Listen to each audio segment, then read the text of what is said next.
Subscribe कर लो यार इसको सारे।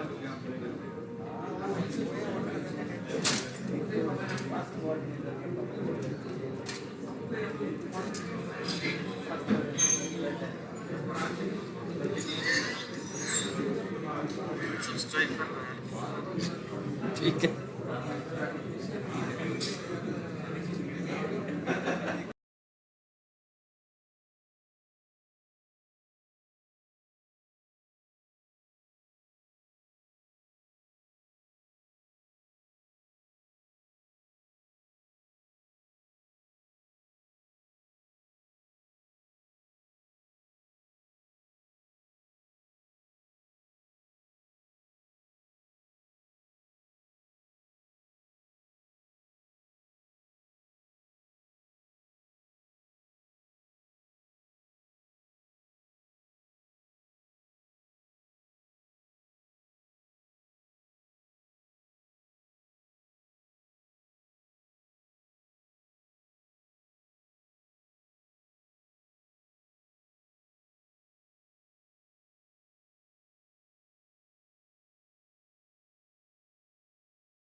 national technology with this thought that the technology has the power to bridge gaps, connect hearts, and build a better world.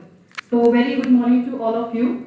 So, now we are going to start the celebration of National Technology Day.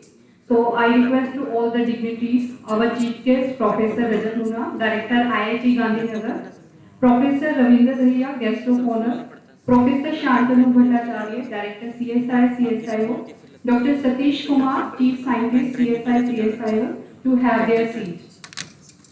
Welcome, sir.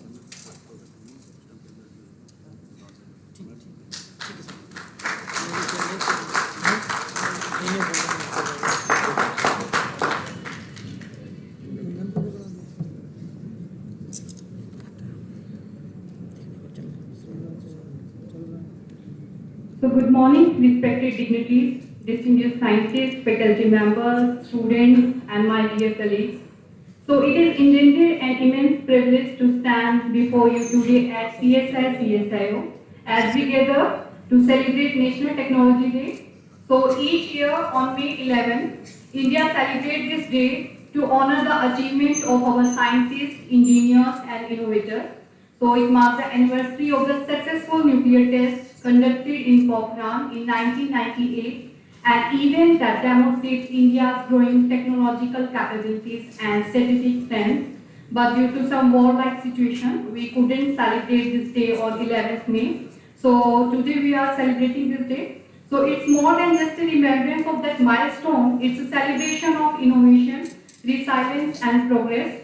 So as we stand here in 2025, technology has become inseparable from our daily lives, from artificial intelligence to renewable energy, from medical breakthrough to space exploration. India is no longer just participating in the global tech revolution. So we are leading many areas. So this year, the theme of National Technology Day was from innovation to impact. Remind us that true technology is not just about invention. It's about how we apply science and innovation to improve lives, protect our planet, and create a more inclusive future. So at CSIR-CSIO, we stand at the forefront of innovation and technological advancement. So our work in the development of scientific instruments and systems has been crucial in driving progress across industries, from healthcare and defense to environmental monitoring and industrial automation. So science is not merely an academic discipline, but a powerful tool that shapes the world we live in. So the cutting edge research and development undertaken by our scientists and engineers have a reaching implication that impact lives and communities. So whether it is through the creation of advanced medical diagnostic equipment, the development of next generation sensors, or the innovation in automation and robotics, we are part of larger mission to enhance the quality of life and contribute to the growth of our nation. So today, let us also take a moment to acknowledge the collaborative spirit that defines CSIR-CSIO. And as a part of the larger CSI network, we work together with various institutes, industries, and government organizations to ensure that our scientific contribution translates into real-world solutions. So it's our great pleasure that Professor Rajat Moona, Director IIT Gandhinagar, is with us as a chief guest. And Professor Ravinder is the guest of honor for the National Technology Day celebration. So I request Sharma, welcome you sir on behalf of whole CSI-CSIO family. I also welcome all the scientists of the CSI-CSIO participants who join us with this program. So as per Indian culture, when we start any function, we remember Almighty God. So I request Chief Guest and another dignitaries of the desk for the lighting of lamp with the Saraswati Vandana.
Thank you all. So let's celebrate this Technology Day not only by acknowledging our past achievement, but by committing ourselves to a future where technology serves humanity, where every invention drives inclusion, and where India shines as a beacon of innovation.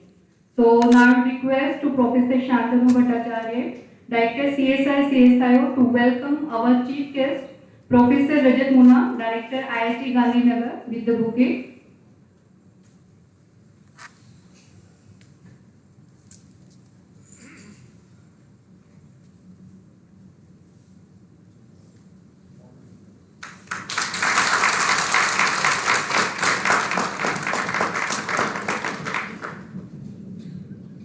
Now request to Dr. Satish Kumar, Head iScience and Chief Scientist CSIR-CSIO, to welcome guest of honor, Professor Ravinder Dahiya.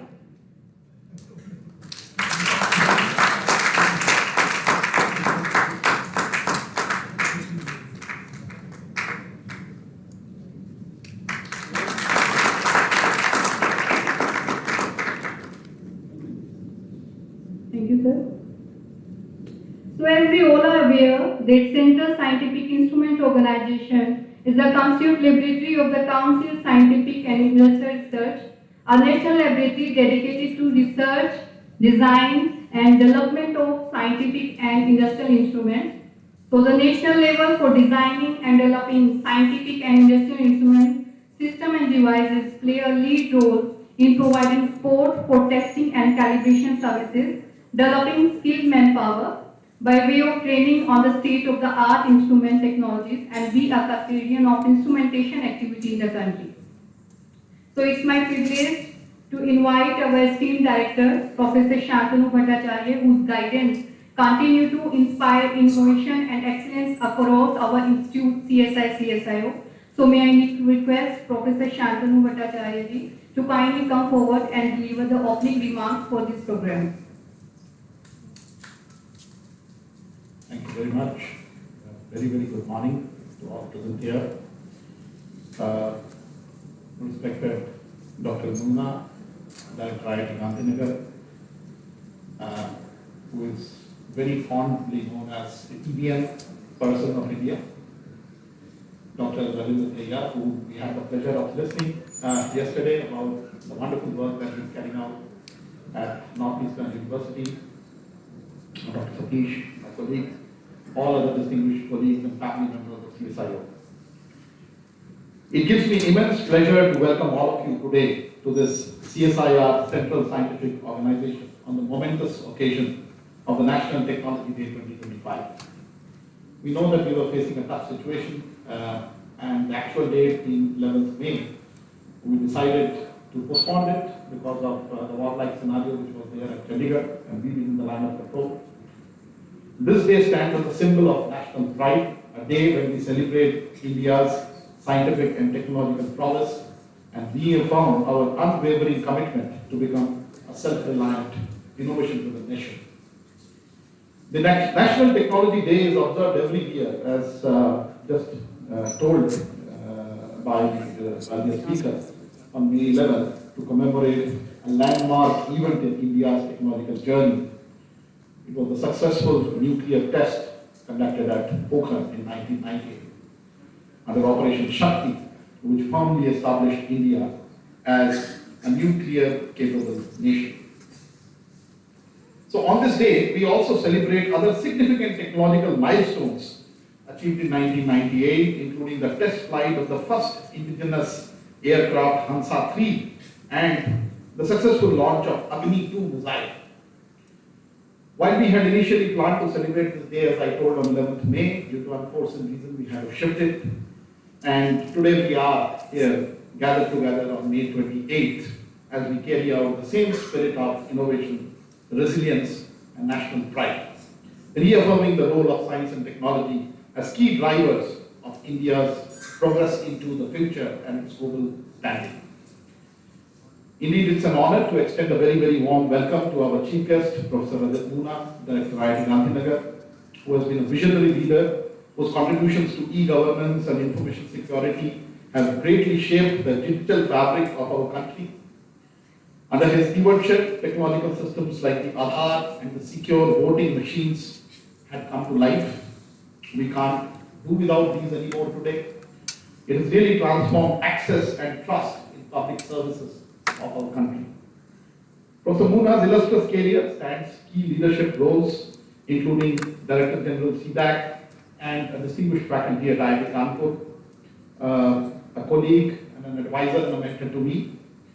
He has been always instrumental in shaping India's digital infrastructure, holds extensive research contributions in embedded systems and VLSI design. He is a fellow of the Indian National Academy. He is recipient of multiple honors for his work in computing systems and national ICT programs. It's also a great privilege today to welcome our guest of honor, Professor Ravinder Dahiya from Northeastern University, Boston, a global thought leader in flexible electronics, development of electronic skin for robotic applications, and sustainable technologies. His pioneering work with the BEST group has opened up new paradigms, as we saw yesterday and witnessed yesterday, in human-machine interfaces and robotics.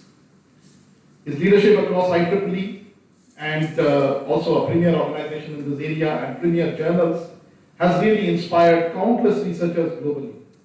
Professor Dahiya leads the Bendable Electronics and Sustainable Technologies Group, has authored about 500 publications, including books and patents. He's also editor-in-chief of the Nature publication journal Flexible Electronics, former president of IEEE Census Council, and Division 10 director on the IEEE Board of Directors. He is the fellow of IEEE and Society of Edinburgh, with numerous accolades recognizing his excellence in research and innovation.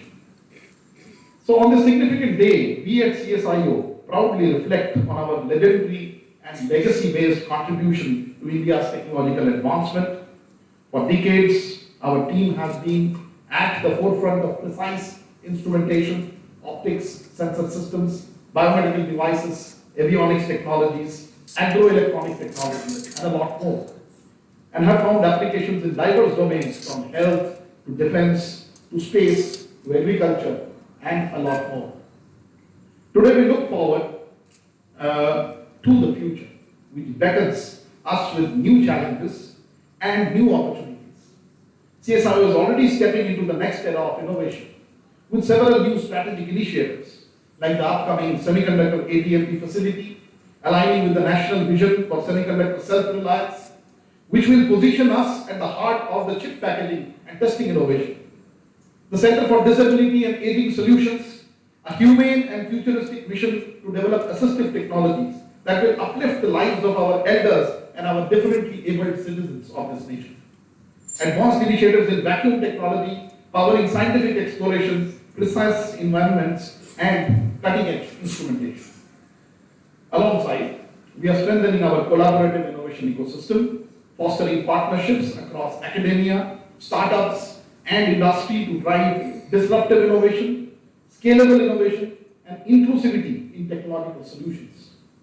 At CSIR-CSIO, we believe that technology is not just an enabler of progress, it is a bridge to equity, to resilience, and to the national empowerment.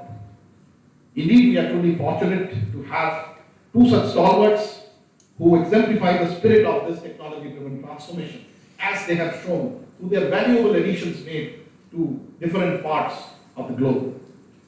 Professor Moona and Professor Dahiya, we are eagerly looking forward to your addresses. I'm sure this will ignite the necessary inspiration and spark new ideas in the minds of our young scientists and innovators. Once again, I thank all of you, distinguished guests, my own colleagues, students, and partners for being with us today here. Let us celebrate our past, seize the present, and shape the future, where technology leads India to the world. Jai Bharat, Jai Hind.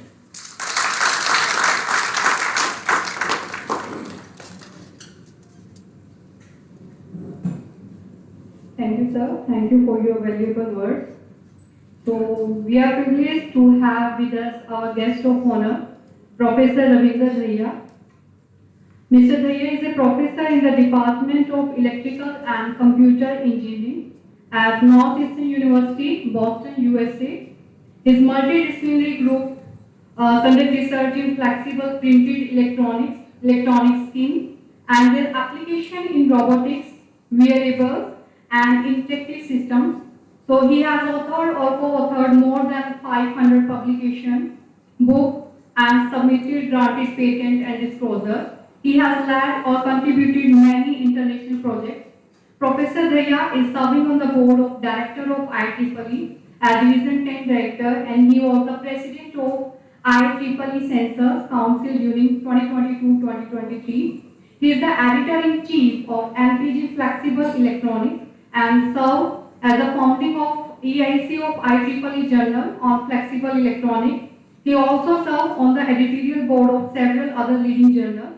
He is the founder of the IEEE International Conference on Flexible Printed Sensor and System and served as General Chair on Technical Programs, Chair as well as of several other international conferences.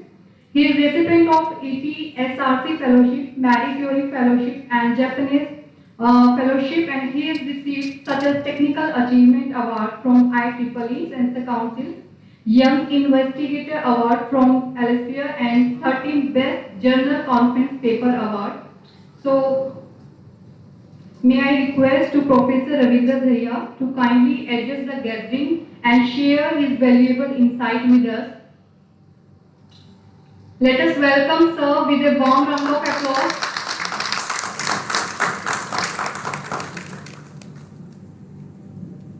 Well, thank you very much. I don't have a long speech.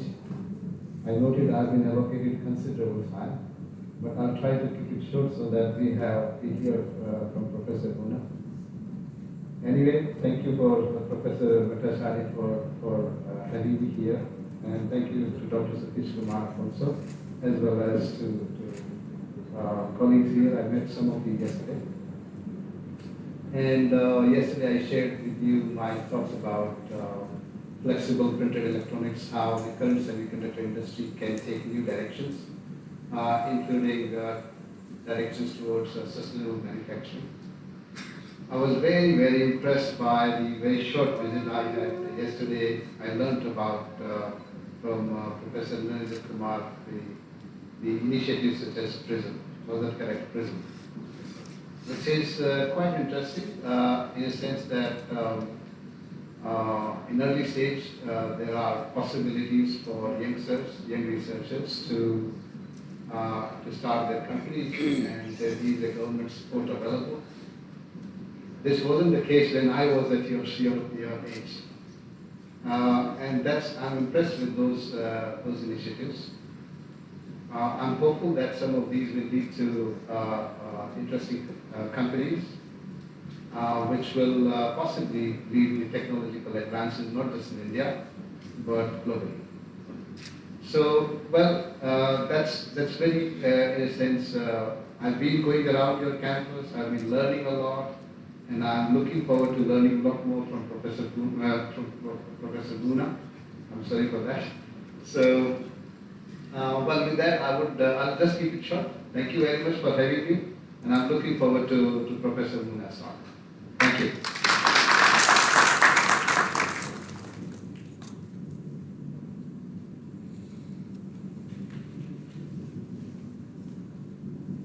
Thank you, sir. So your words have truly enlightened us and reminded us of power of scientific exploration and profound. So thank you so much.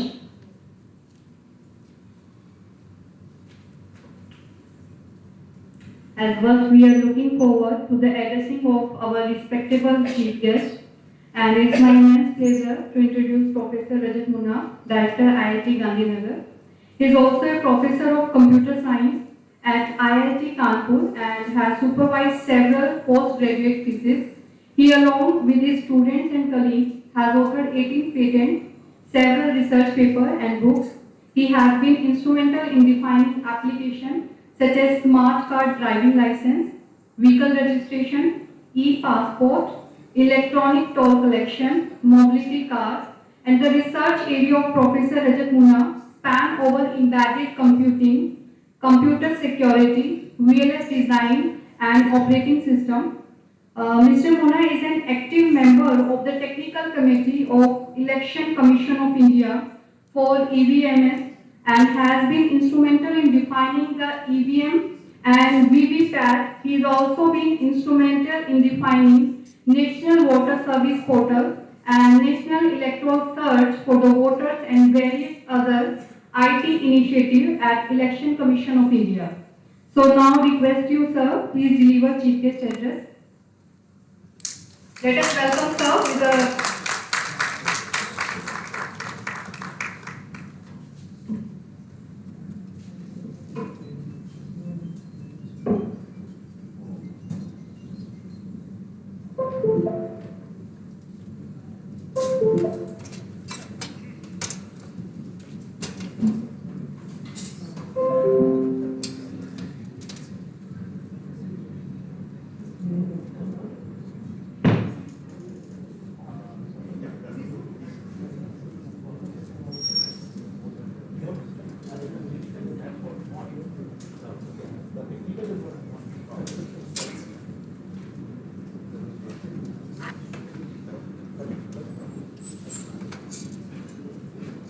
Thank you, Professor Shantanu Bhattacharya, for a good long-time friend.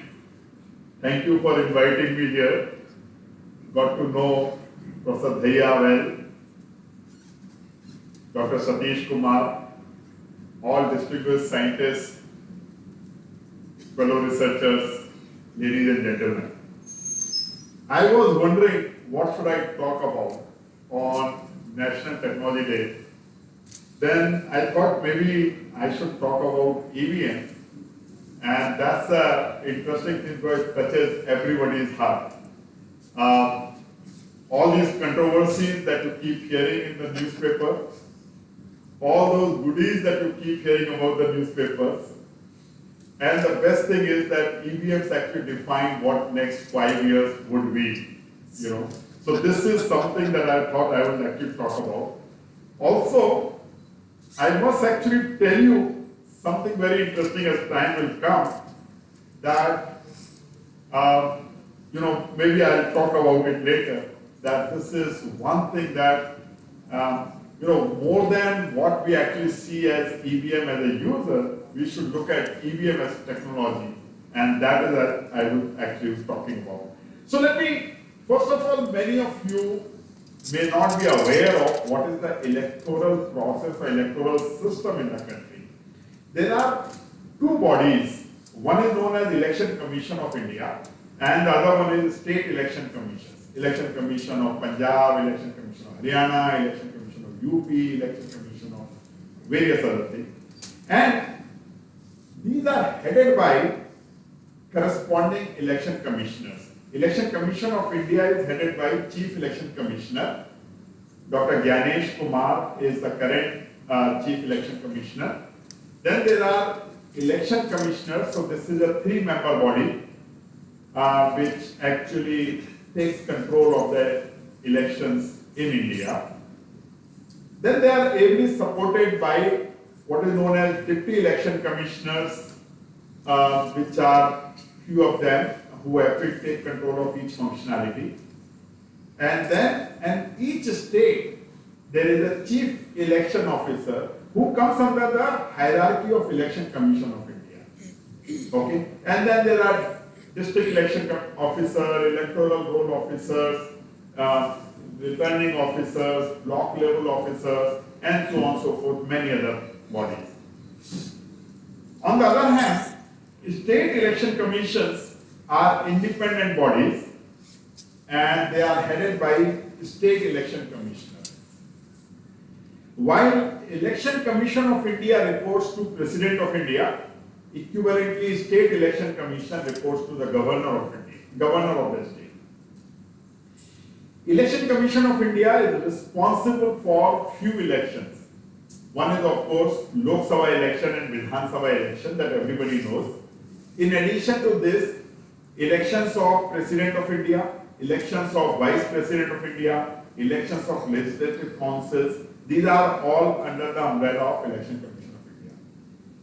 Local body elections, that is Sabhasad, mayors and all that, comes under the umbrella of State Election Commission. Commission. Even Panchayat election actually come under the State Election Commission. And these two are independent things.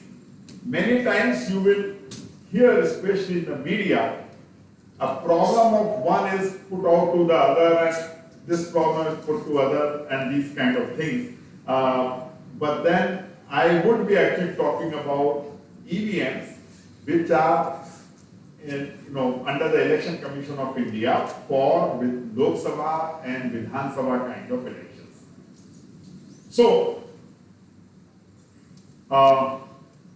essentially, you might have heard of this something known as now one nation, one poll system coming up, which is trying to aim at all the elections held by Election Commission of India to be brought under a single time frame and a single electoral roll management system. Right now, there are two separate electoral rolls. If you actually register for Lok Sabha election or Vidhan Sabha election, that is the Election Commission of India, it doesn't necessarily give you a right to get polling rights in state election bodies. So you need to do registration twice. The question is, can there be a single electoral roll system? And these are the kind of things which are being talked about. Perhaps in the new act, it might actually come out. So first, let's take a quick recap of voting, okay? Because this will help appreciate the features, especially the technical features, why we have incorporated some of those things. So earlier the voting used to take place using ballot paper. Now voting takes place using electronics, EVM. EVM has three components: control unit CU, balloting unit BU, or VVPAT, voter verifiable paper audit trail. So ballot paper is changed over to electronic and became electronic, right? And there are three different generations of voting systems that have happened. Till 2000, ballot papers were used, okay? And gradually, some places EVMs also came, but till 2000 election, ballot papers were used. There would be ballot boxes, you get a paper issued, put a seal, drop it. From between 2000 to 2014, after 2000, essentially, EVMs started coming in. Between 2000 to 2014, for 14 years, the EVMs had only the CU and the BU. Let me see. So only the CU and the BU. And from 2014 onward, VVPAT is also introduced in this hierarchy. Okay? So voting process in India actually has gone through multiple changes right from 1952 when the first elections were carried out. So what is the difference between ballot paper and balloting unit? Essentially, the voter votes using either ballot paper or balloting unit, and these are basically one-to-one correspondence. So there was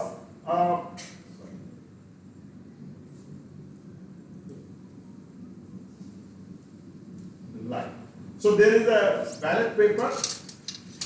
This is what was printed, and somebody will put a seal on this. On this, there were three things: serial number, name of the candidate, and party symbol. Right? Now, Election Commission has decided to introduce on this even the photograph of the candidate. In 2024 election, first time, the photographs were also used. Okay. Now, what happened to this? When we move from this to this, in the balloting unit, there is a compartment in which the ballot paper can be inserted. And then the ballot paper is inserted. These are carefully designed such that the height of this becomes equal to the button on which you press this. So they get aligned properly. In addition, there is a LED which actually lights up when a button is pressed. So now, what is the thing?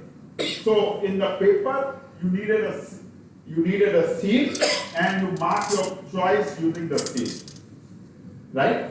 Here what happens? In place of seal, there is a press button, an indication of the seat is replaced by an LED. So when you press this button, the corresponding LED is lit up, so you know to whom vote has been cast.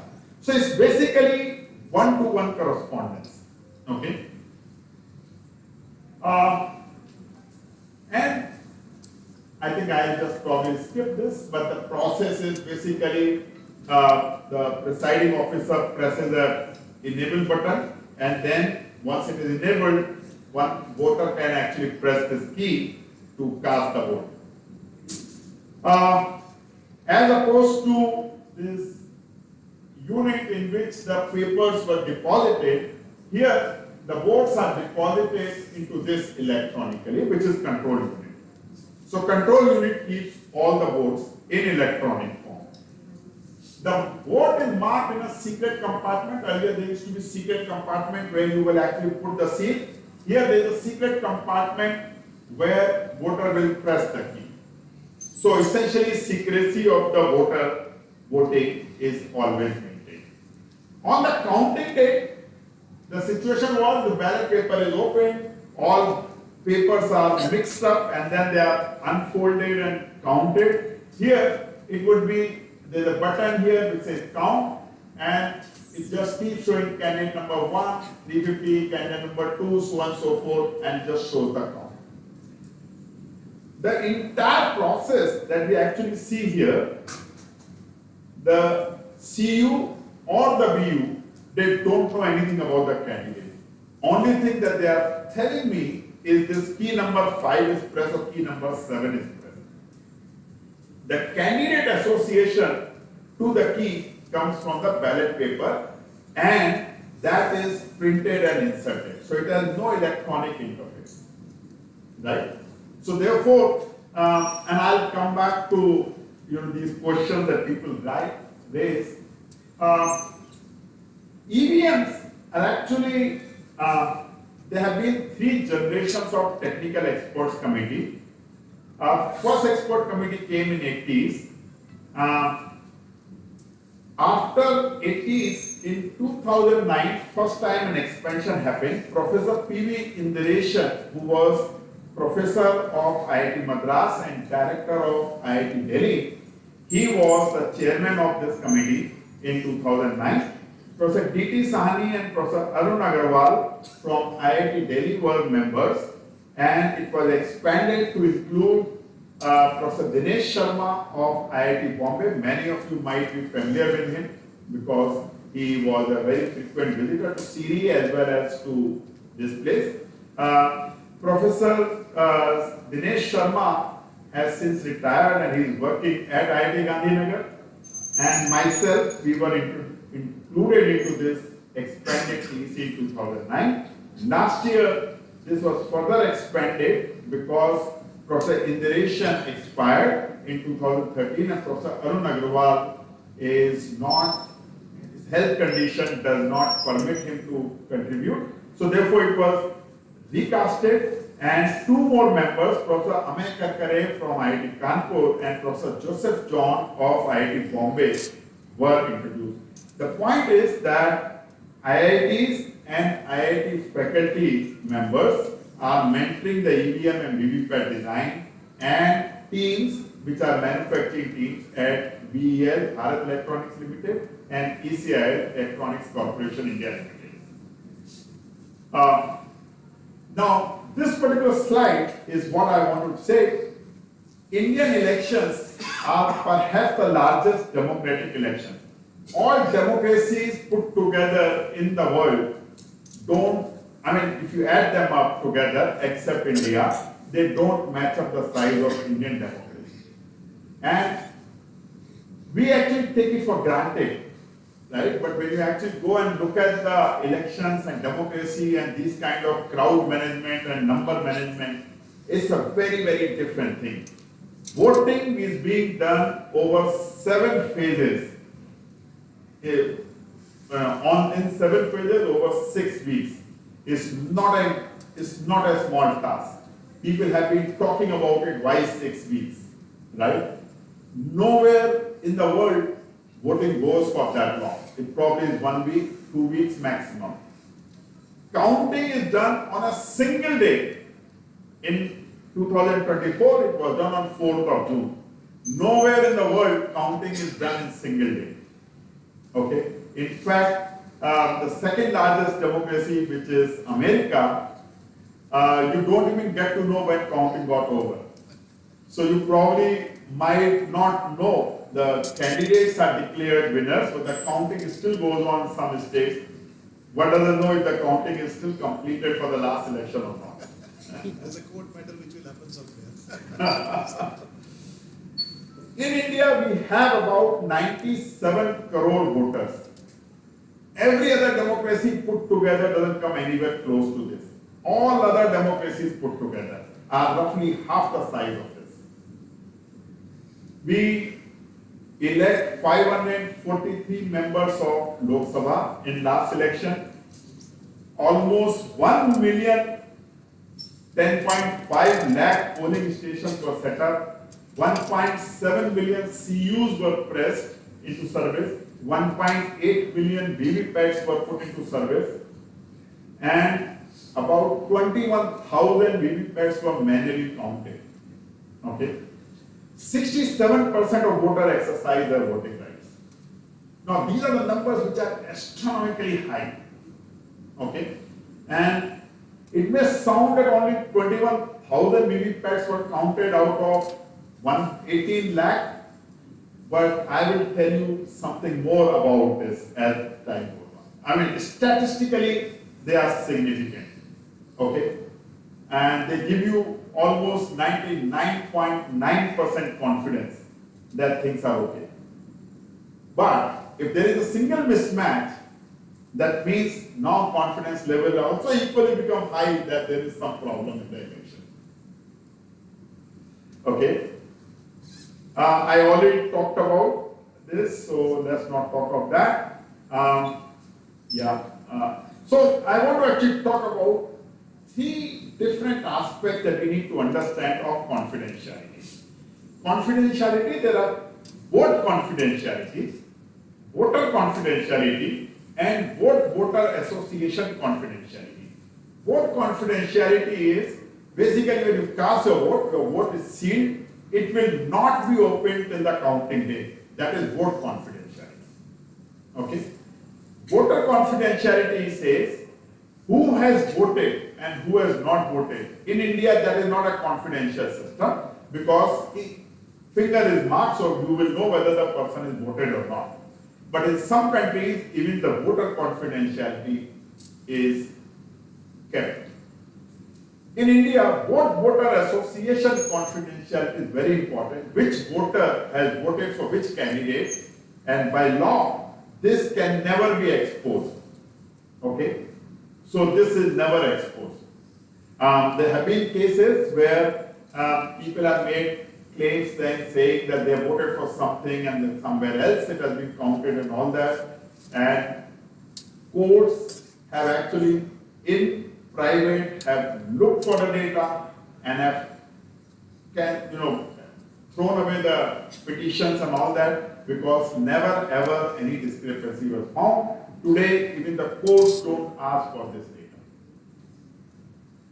So, there are 3 systems, CU, VVPAT and VU. There are few more units which are used for different purposes. CU, VU, VVPAT are voter facing. There is a unit called first level check unit.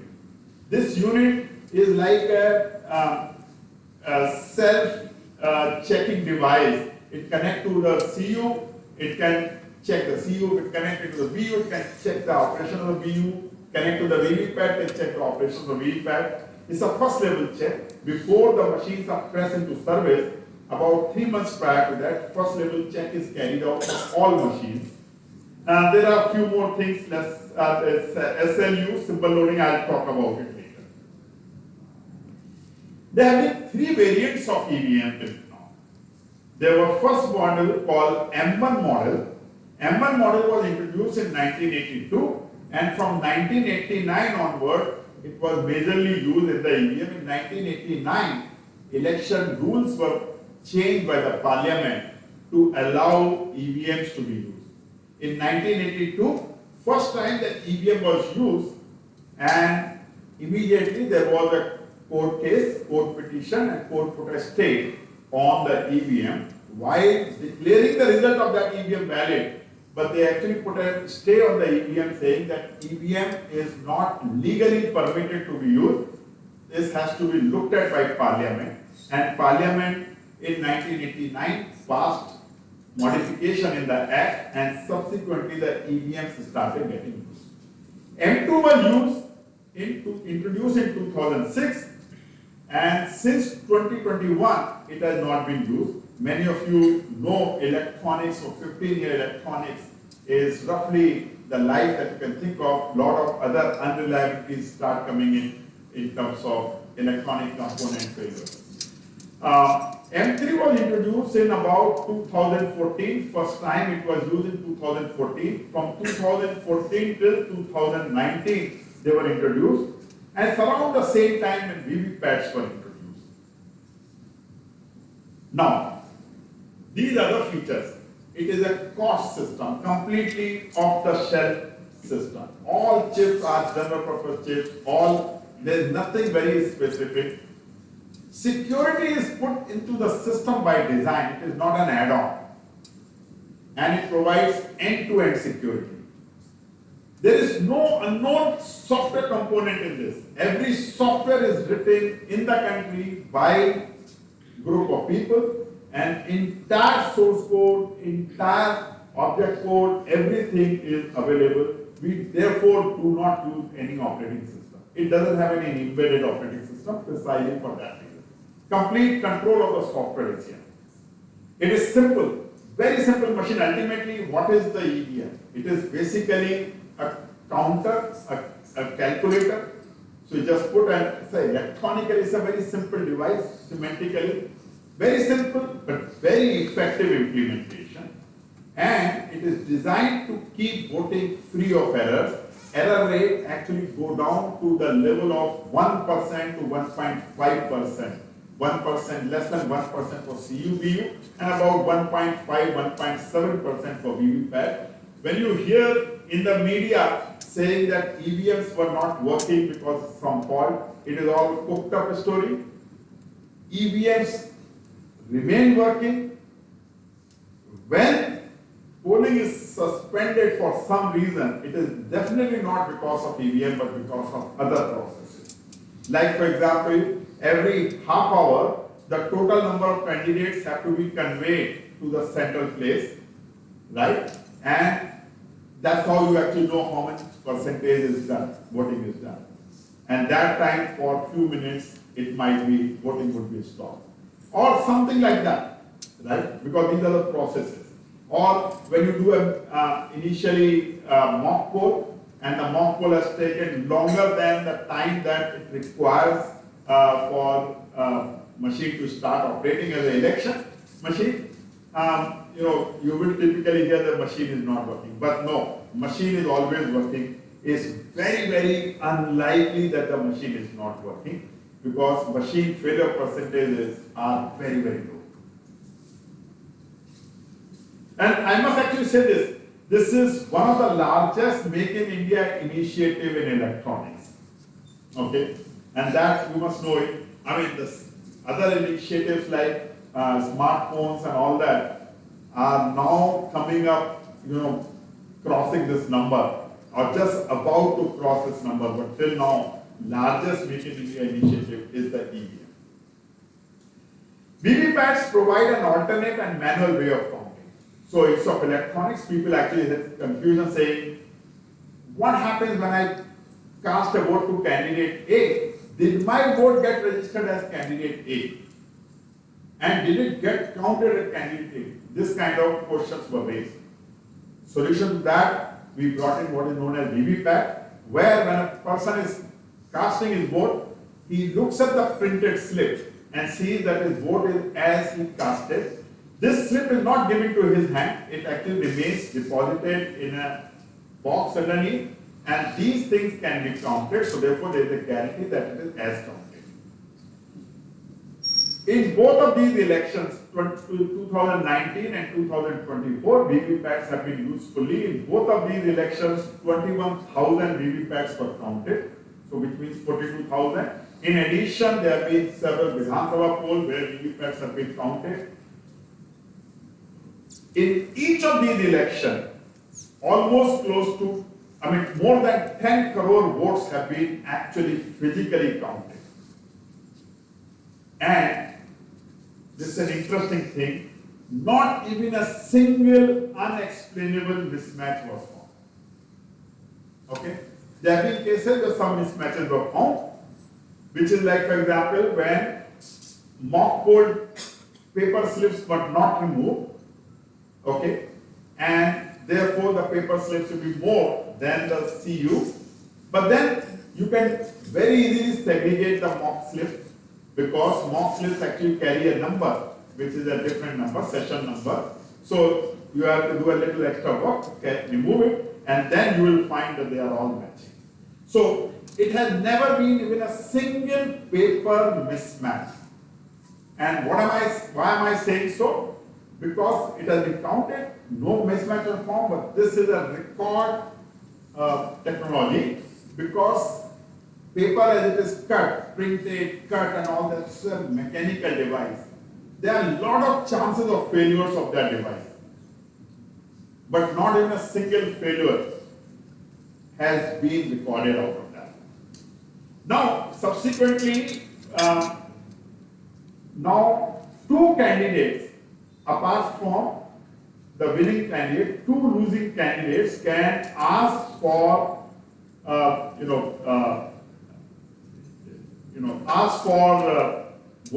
validation or verification of the EVM. They can choose up to 5% of the EVM.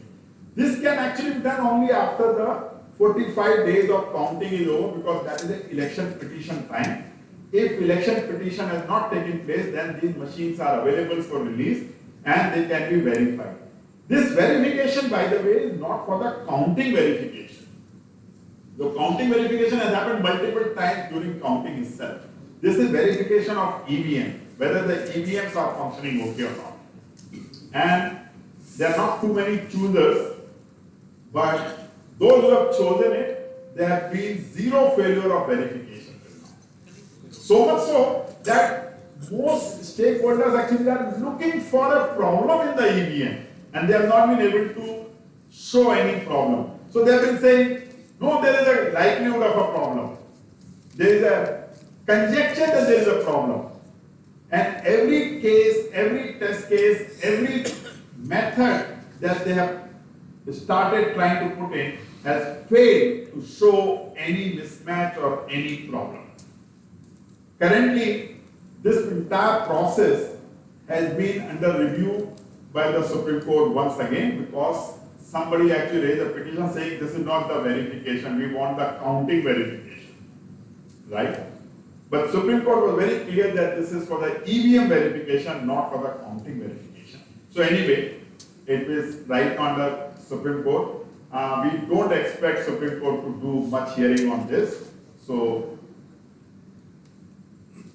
okay. Now, after this slide, we'll move on to the technical thing. Indian EVMs compared to the rest of the EVMs in the world are unique because there is one question that people ask. Why in India we are using EVMs when all advanced countries are not using EVMs? Right? And therefore we need to understand the uniqueness of Indian EVMs and then we will understand what happens in the EVMs outside. First of all, it is different from EVMs in the world. The very purpose of introduction is different. Just to remind you, there used to be malpractices. Some gang will come, will snatch all the empty ballot papers, put the seals, put it into the ballot box and run away before police comes. Okay? Or run away with the ballot box itself.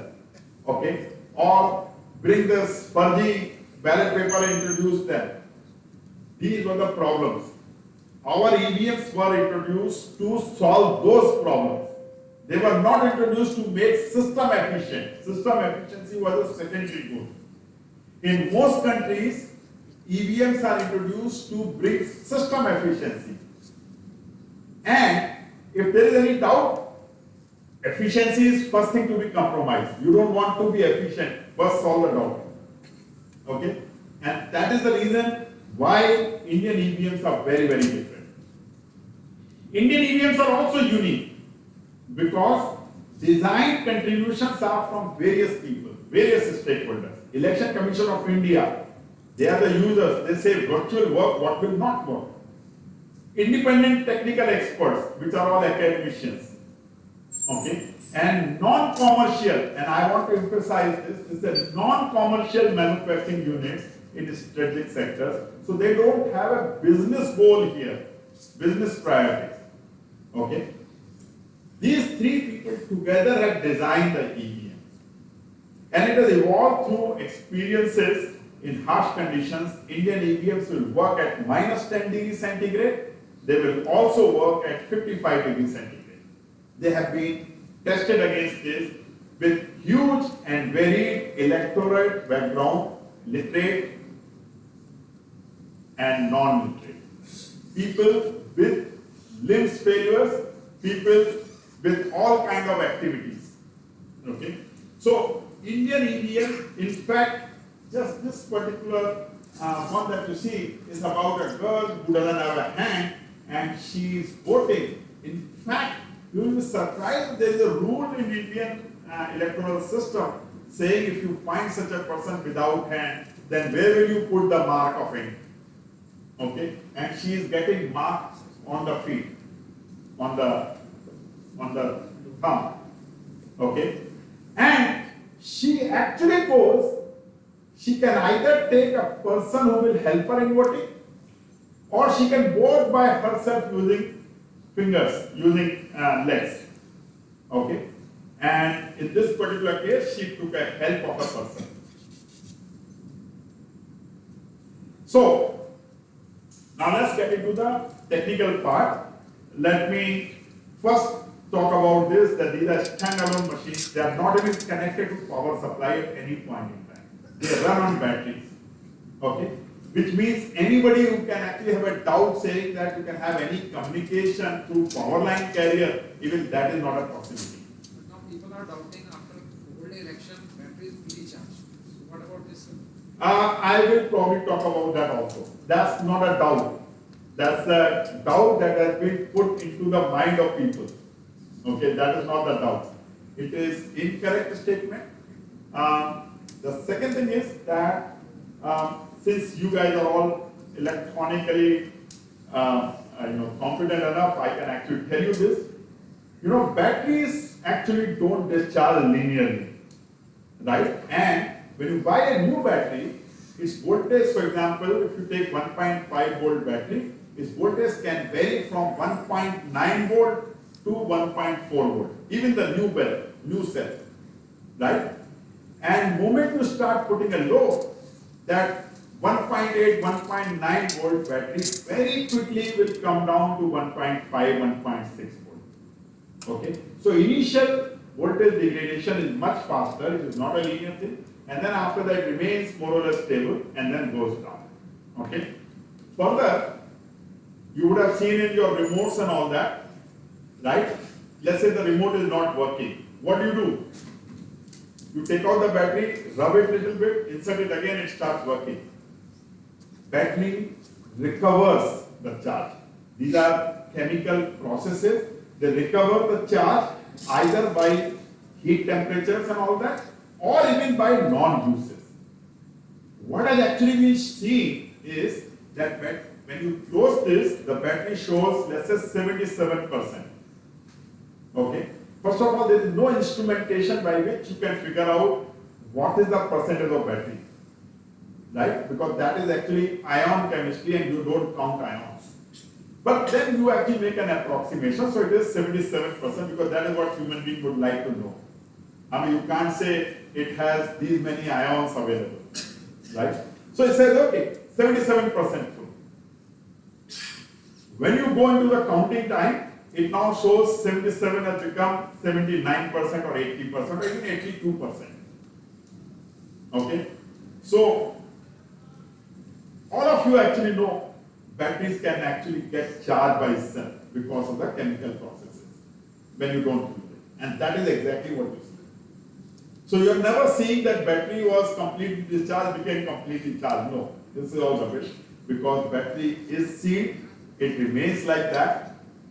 The only place where battery is removed is VVPAT because there was a question that people said that while they are in store, the VVPAT by itself will start printing things, right? So it will start putting extra slips.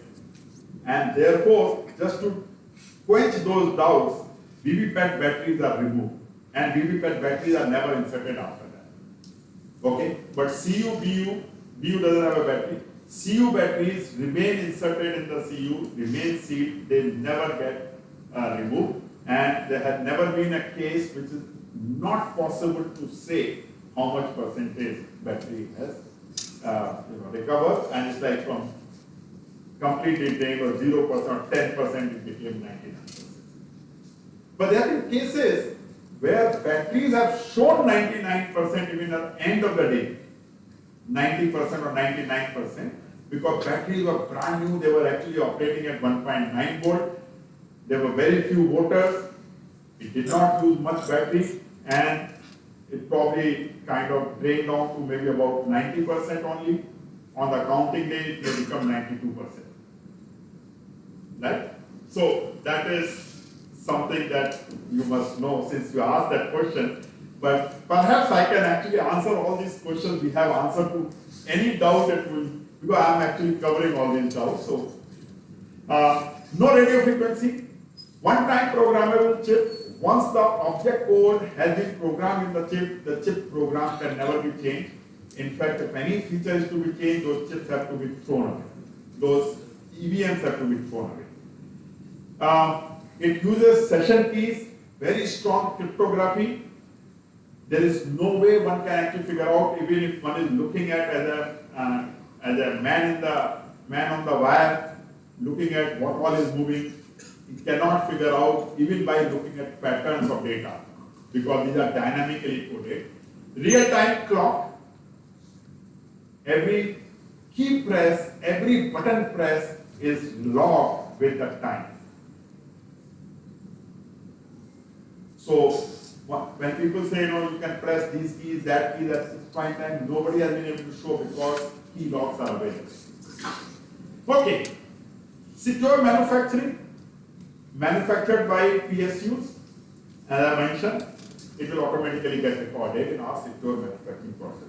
Some of you might remember there was a case where, say, in London somebody is going to make a major exposure of the EVMs and all that, and somebody stood up and says, my name is Suja Ahmed, and I used to work for ECIL, and I know how to temper, and I was regularly contracted on EVM to temper.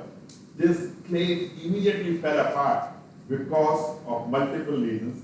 There was nobody by name Suja Ahmed ever employed by ECIL.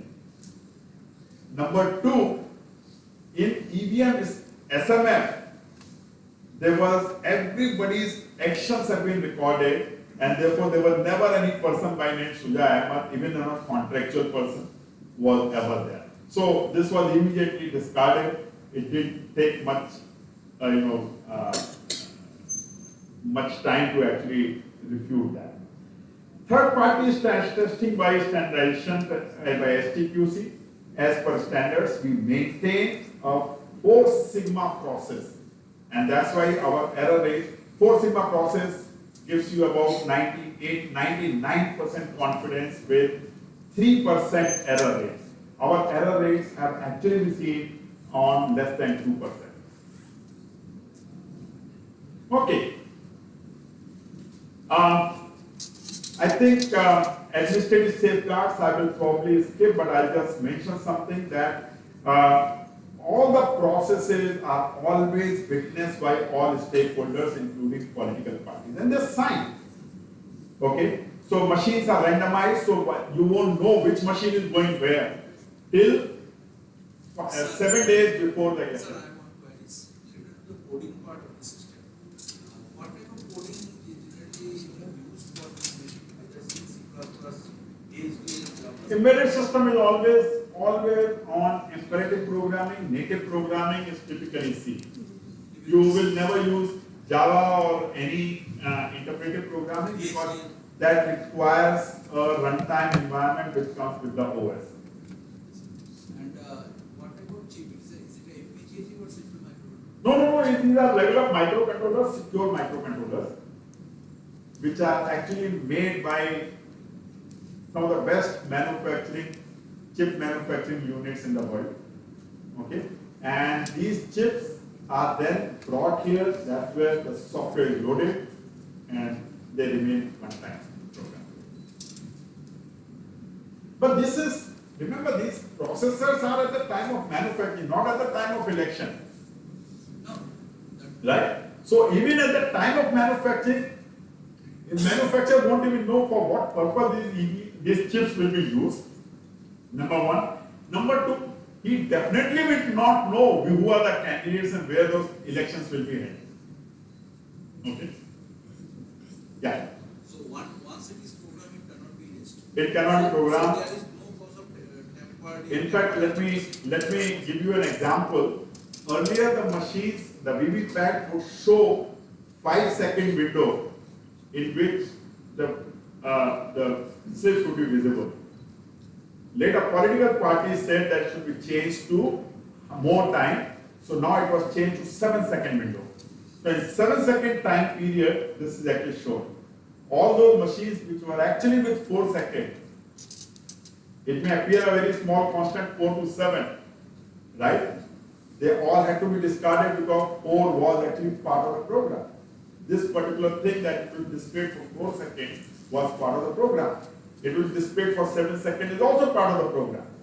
So all those machines, they became redundant because you can't change anything.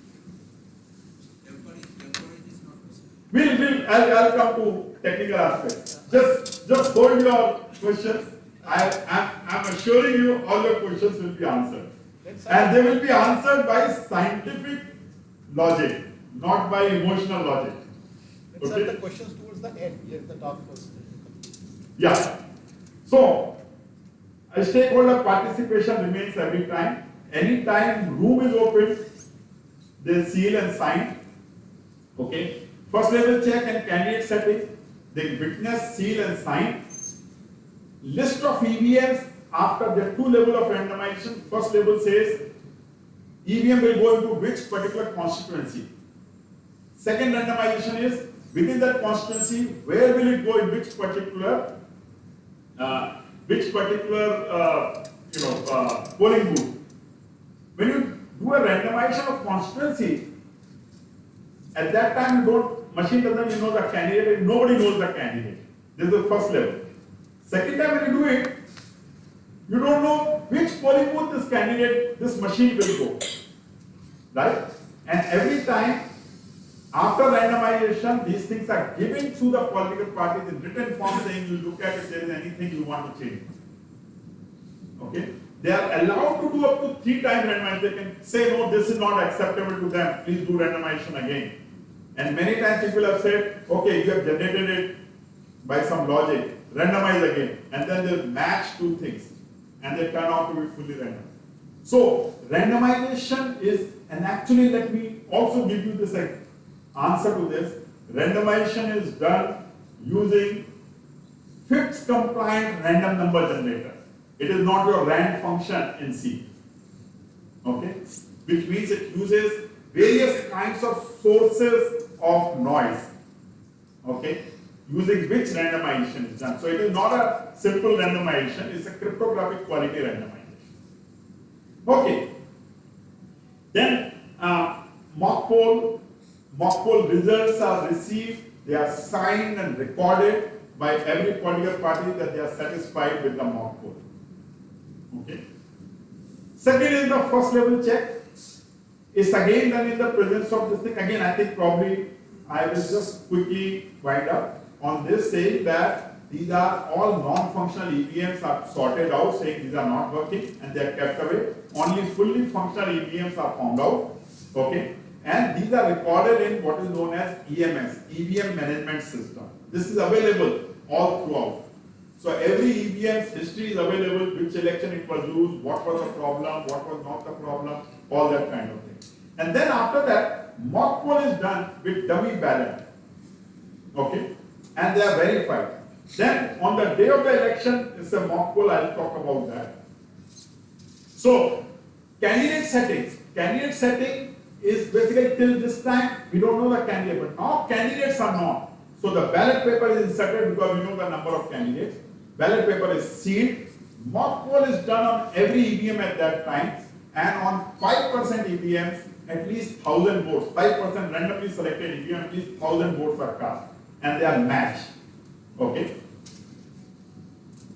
EVMs are then randomized because now EVMs have been made for that constituency. EVMs are then randomized and then saying which will go where.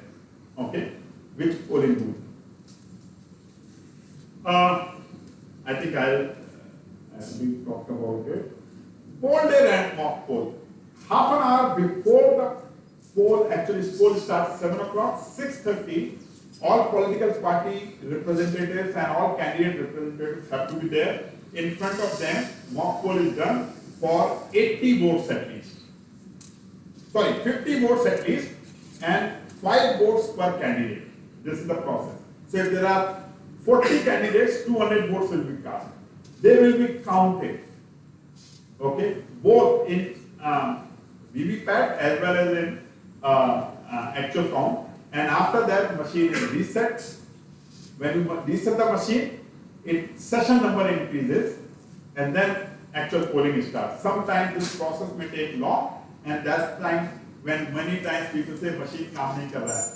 So this is one of those typical cases of people saying machine is not working, and you hearing in the newspaper saying initially the machine did not work.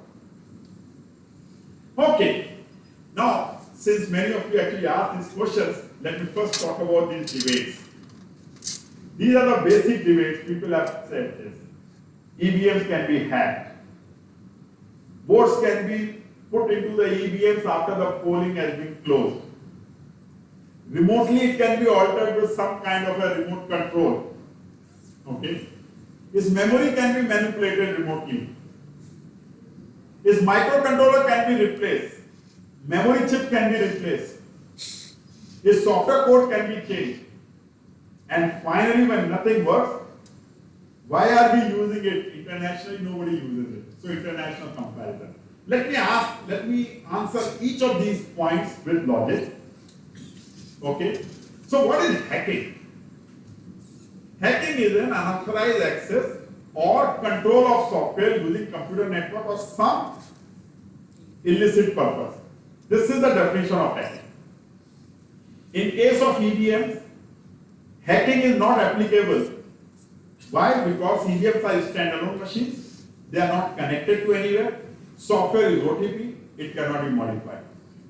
Now, people have said that they can replace the board and all that. Yes, they can replace the board. Anybody can replace, right? But it will be caught immediately. Because machine units actually authenticate each other. Unless the entire set is replaced. And when the entire set is replaced, then you are no longer voting in the machine. You are voting somewhere else. In fact, I remember one of the articles where this guy, the news person actually put out this argument saying that this is not, somebody said that they can replace the cards, replace the PCBs and modify it. They said that it won't be an EVM. You can take a NASA rocket and say, inside that you put a, softy vending machine and say this rocket has been not tempered and become an ice cream vending machine. That is not the case. So this is analogous to that. Okay. Remotely altered, there is no way it can communicate, right? There is no method by which it can communicate. There is no radio link through which it can communicate, either Bluetooth or Wi-Fi. And I'll give you one particular case. It was elections in Gujarat. Not this one, but the previous Vidhan Sabha election. I was director of IIT Bhilai at that time. I was in Chhattisgarh. suddenly I got a phone call from Election Commission saying that some very senior people have complained saying that machines can be contacted over Wi-Fi or Bluetooth. So what should we do? I said, only thing that we need to do is cordon off that area where this is being reported of 70 feet in diameter, okay, and locate a mobile phone which is advertising itself as a Bluetooth device called EVM, okay. They did that. They brought police, they brought NIC people, so technical people and whatever, and they actually found one phone in one of the scooter dinghy. You know, that dinghy was not a metallic dinghy. It was a cloth dinghy. So in that a mobile is kept, which is actually advertising itself as EVM. They found it. They also found whose mobile it was.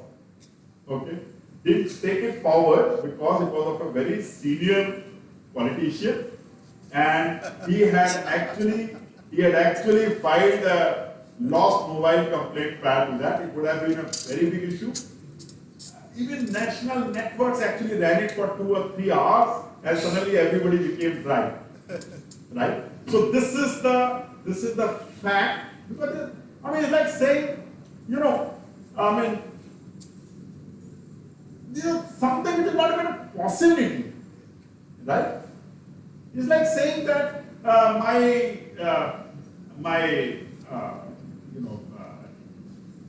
calculator is printing a software program, right? It sounds as funny as it doesn't even have a printer. How can it print it? Right? This is the same thing. There is no way it can communicate.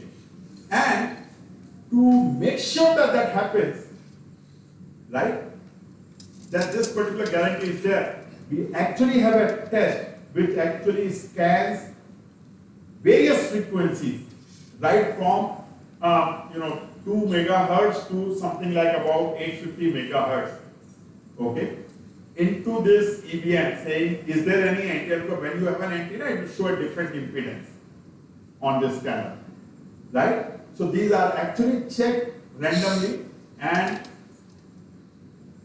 we have not found even a single, in the sense sometimes you might say that the machine body itself can actually resonate at some frequency. Even the machine body doesn't act as an antenna during these frequencies. Okay. Memory manipulation. That there is an IC inside where the data is stored, and this thing can be modified. Okay, memory chips can be modified. Maybe somebody can get an access from outside, put some pins, some controls and all that, and can modify. Two things. Number one, memory is not an external component. It is an inbuilt into the CPU. Number two, data is preserved using, even in the memory, it is preserved using encryption and integrity code. Anybody who modifies that will not be able to modify the integrity code. That's like too much of a thing to ask for. Okay. So, and then full and free access is needed in order to do that. And that is ruled out. Right? So breaking the seals, locks and all that in the strong room in presence of 2 layers of security and political representatives. This is not even possible to actually get full and free access. Okay. Next, is possible to replace microcontroller and memory chips. You are in electronic manufacturing, you understand the electronic manufacturing processes. If you have, let's say, 300 pin VGA packaging, is it possible to replace it? You will destroy the PCB, but definitely not be able to remove the processor. So replacement is not even a possibility. But in any case, even if you can replace even a capacitor or an inductor, you will not be able to do it exactly in the same form as the machine made thing is made, and this will be visually inspected and figured out. Right? Everything is actually looked at, software is checked for integrity at power on time. it actually is going through FLC connection. Okay, if you modify something, it will fail there. BU and CU communicate only amongst themselves and after establishing authenticity of each other, and they go into error mode in case they are connected to any other machine. So first thing that this guy does is, if you actually connect to a wrong machine, which is a fake machine, and we have done this kind of testing, this guy destroys itself. Okay, he says it cannot be used, it has to now go to the factory. Okay, this is a very strong feature. And modified EVM component will not be usable because it will lose its integrity, it won't be able to prove its authenticity, and therefore it won't work. Okay. Tempered source code. People have been talking about source code has been modified, has been tempered, frozen, this, that, all kind of things. Again, I can argue all this, but these are absolutely impossible. These are the arguments. Code tempering is ruled out by chip manufacturer or chip programmer because they don't even know what do they temper it for what. Okay? And code integrity in FLC is always checked. And code integrity and the genuinity of the machine is checked when they are connected together. Okay? It's an auto check. No possibility of both stuffing. Again, let me quickly close this, saying there's a close button, and I'll probably talk about this little later. Okay.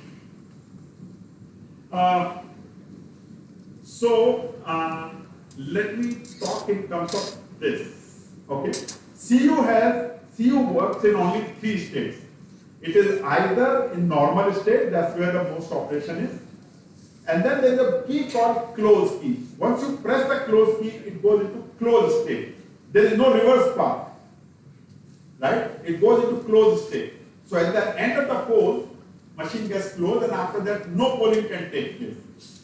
From closed state, when you press the result, it can go into the result state, and only result can be read. And when you press the clear key, after reading the result, then only it goes into normal.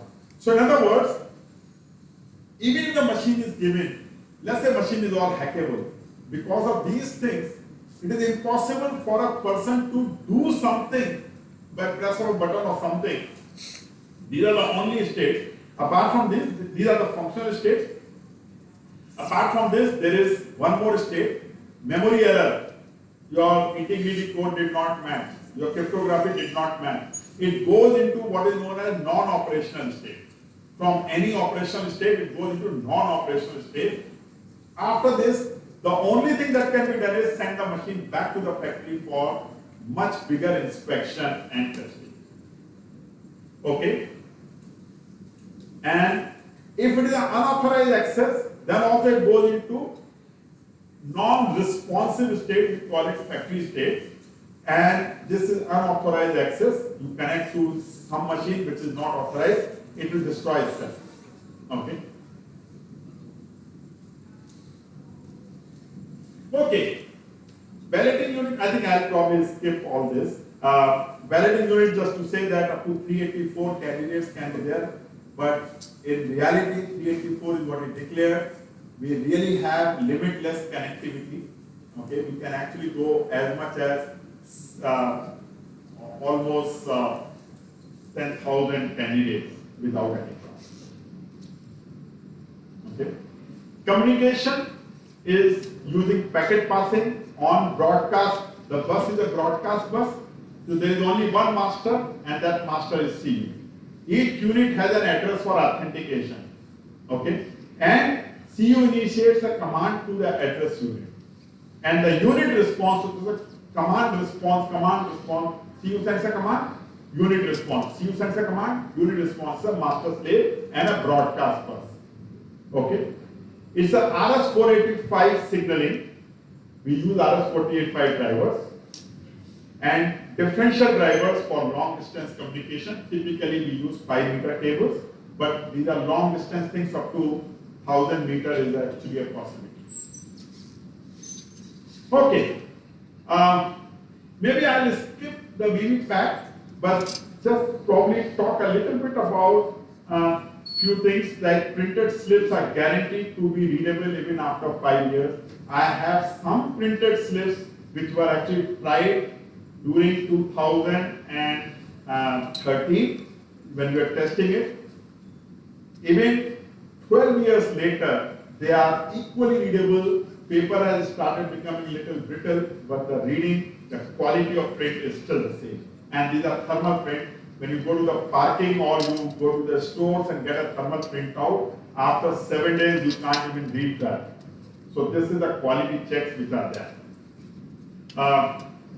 This is the VVPAT which actually allows you to see the symbol and all that, and then it gets cut, right? Everything is sealed, and therefore there are some very interesting things that we need to take care. First of all, how will a non-technical voter know how to correct the fault? Suppose we found our paper is empty.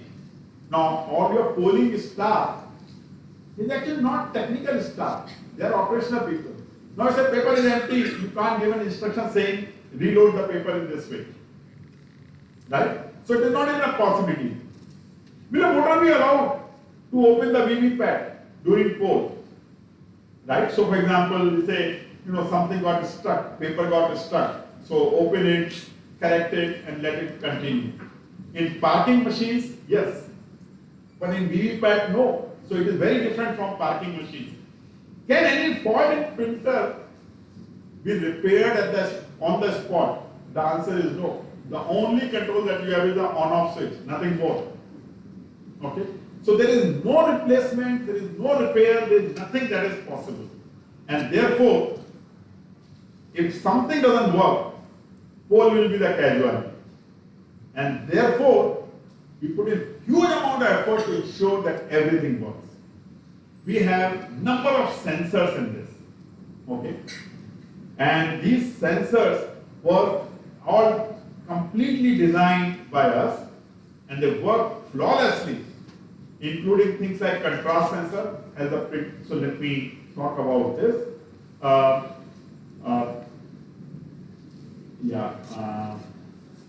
So these are the zero error performance requirements.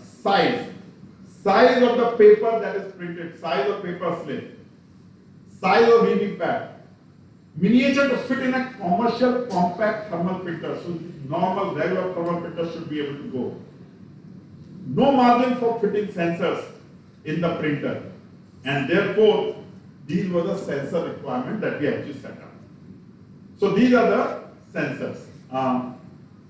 So after voter verification is done, paper gets stuck or slipped, there will be distortion in the printing, and that has to be sensed. That should not allow. Poor print quality, again, not allowed. So because it cannot be read. Paper was not cut, because when paper is cut, then only it will go in the compartment below. Maybe it will otherwise remain hanging. Scatter failure. That is also allowed. That is also looked for. That is also not allowed. Right? So therefore, these are the features that we have.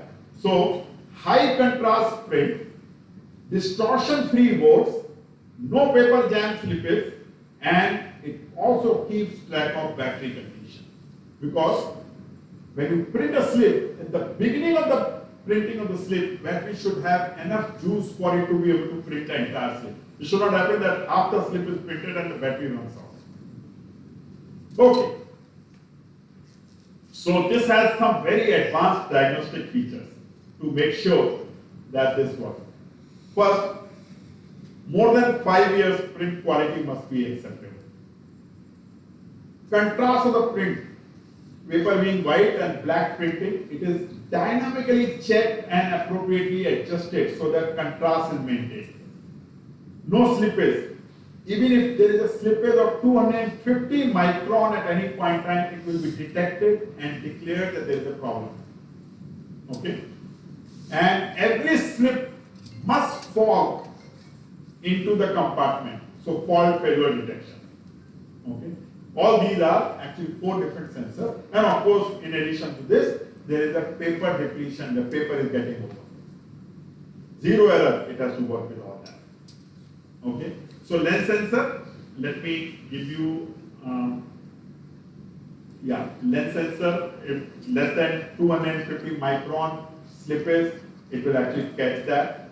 Contrast sensor, I talked about, so let me just quickly wind up this. Fall sensor, deplete sensor, and it has to work in dry heat for more than 50 degrees centigrade, dry cold to 5 degrees centigrade, but that's where they are used. Actually, these are tested for -10 to 60 degrees centigrade.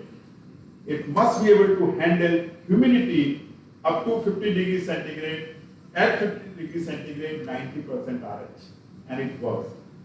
Paper, holding a paper at 90% RH is almost like making it wet, but the printer works. Okay, and it automatically calibrated jigs to ensure that sensors are all working, and sensors are 5 sigma guaranteed, 3 sigma guaranteed for manufactured item of BB pen. I think maybe I'll actually talk about a little bit about public key cryptography and the authentication in this. So let's say there are 2 units A and B, A being CU, B being BU, and whatever. So what happens when you turn it on? First thing is they exchange the certificate. CU gives a command saying give me the certificate, and along with this command it says this is CU certificate. So certificate exchange between 2 devices, and after the certificate, so these are essentially certificates are verified on 2 sides, and appropriately the public keys are extracted. And then using the public key of slave, a random number and key generated from A are conveyed to slave. In response to that, slave gives the reverse thing. It generates its own random number R prime and gives a R as well as R prime and its own key KB. So KA is kept by B, and A already knows KA. KB is relayed to A using encrypted channel with public key of A. Okay. Now both sides have KA and KB. Then they together define a session key, which is XOR of KA and KB. And in order to make sure that these are verified, the random numbers are verified, therefore CU will now last sender R prime. And only CU can do it because it has a decryption key. Okay? So this is the authentication process. And all communications subsequently are held with KA XOR KB, which is a session. This is a very standard protocol of authentication and secure communication. Okay, including IPsec actually implements the same thing. At power on, all units carry out self-test because they are all sealed units. So they have to do self-testing. Self-testing to the extent is every display segment is working or not working. Is every LED working or not working? Is buzzer working or not working? Everything is done. And after this, CU performs what is known as discovery cycle. It figures out which all units are connected. It sends out a probe request to each one of them. Okay? And establishes session key for each one of them. Any device that is connected afterwards or removed afterwards will go out of sync immediately, and therefore it will not function. Okay? And I must tell you this, it may not seem so big, but this is the largest PKI implementation anywhere in the world in any sector. Even the finance sector, that's where we use PKI maximum, is coming only about 10% of what PKIs have been implemented. Okay? We have almost close to 4 million units which have been manufactured. Total about 10 million keys which have been generated, and this is the largest public key encryption. So much so that there is so much amount of academic interest to find out are my public key algorithm, public key generation algorithm working or not working, random number generation algorithm, how true are the random number generators. Okay. So about 8 million certificates have been, 6 million certificates have been generated. This is the largest PKI implementation, especially for the device, but human beings also. So with this, I come to the end of my talk. Now I'm more than happy to take any questions, any answers that you would see if I have not been able to quench the doubts till now.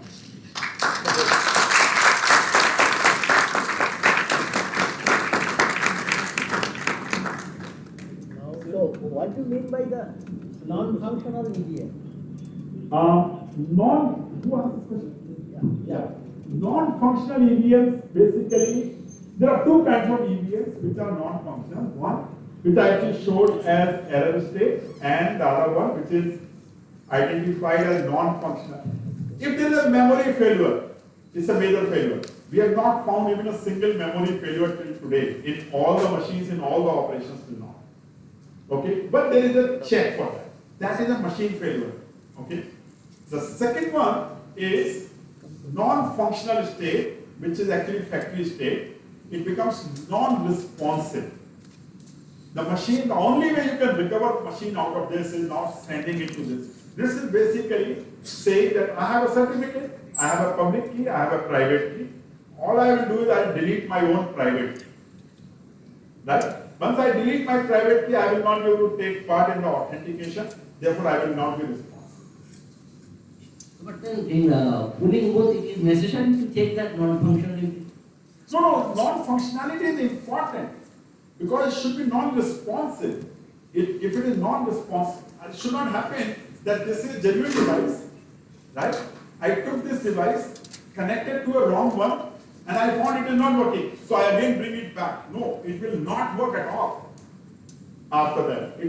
Because you connected to an unrecognized, non-genuine device, it must undergo all testing once again. Another question, any foreign countries have shown interest in this EVM machine? So many? Any countries, they have shown any interest? Lot of countries have shown interest in buying this, and we have allowed the machines to be actually bought by some. Okay, and many countries actually took these machines. But since that incident which happened in London, where some Shuja Ahmad was born and he said that I can tamper, we actually have disallowed our machines to be exported anywhere because machine security is dependent on electronic features as well as administrative features, and you cannot guarantee the same quality of administrative features outside. Which means we can actually have so-called rogue elements from within India who can go modify the circuit inside, right? All the three machines are tampered, everything is okay, but then they can show that this is tampered. So there is a problem. For example, somebody can modify the card, somebody can modify the circuit, somebody can modify something.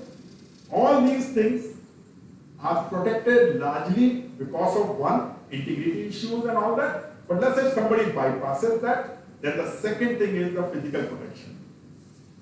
And administrative safeguards are not always the same in the country. And therefore, we have disallowed these machines to be exported. We have allowed ECIL and BEL to export machines if they want, but not the similar machine, not the same looking machine. They can change the look and feature and all of that.